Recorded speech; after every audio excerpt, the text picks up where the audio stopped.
Le gouverneur Kabumo Longo Isidore a également échangé ce même mercredi avec la délégation de l'entreprise chinoise Qingdao Grand Seaboat conduite par Bruce Lee. Le directeur général de cette entreprise chinoise est venu faire part aux autorités provinciales du projet de livraison de grandes unités navigantes afin d'amorcer la pêche industrielle dans le lac Tanganyika.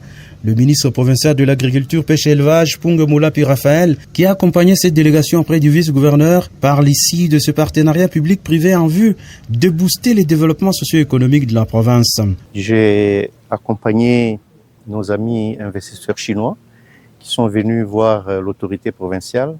C'est dans le cadre des investissements dans la province qui ont été inscrits dans le plan d'action du gouvernement que son Excellence Monsieur le Gouverneur a défendu devant l'Assemblée provinciale. Nous avons un projet, une ambition de créer une entreprise de pêche dans le lac Tanganyika et il nous faut des fonds. Alors l'entreprise ici, ils construisent des bateaux en Chine. Ils sont spécialisés dans la construction des bateaux. Non seulement de pêche, ils construisent toutes sortes de bateaux ainsi que des ferries.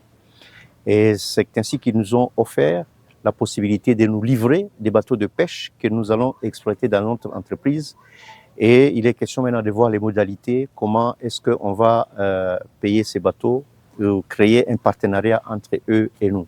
L'autorité a accueilli avec enthousiasme ce projet et il a demandé à ce que pour avancer dans ce projet, l'entreprise puisse nous présenter son offre, de sorte que cette offre soit étudiée.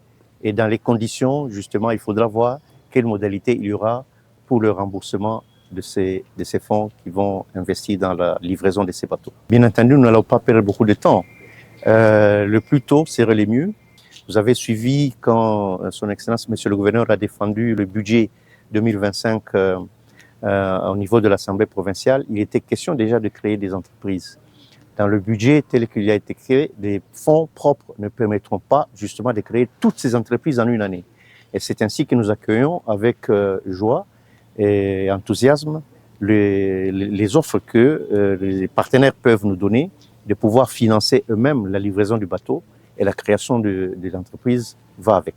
L'amélioration du climat des affaires impulsée par l'autorité provinciale au Tanganyika permet aujourd'hui aux investisseurs de se bousculer au portillon en vue d'apporter les capitaux frais pour contribuer au développement socio-économique de la province du Tanganyika.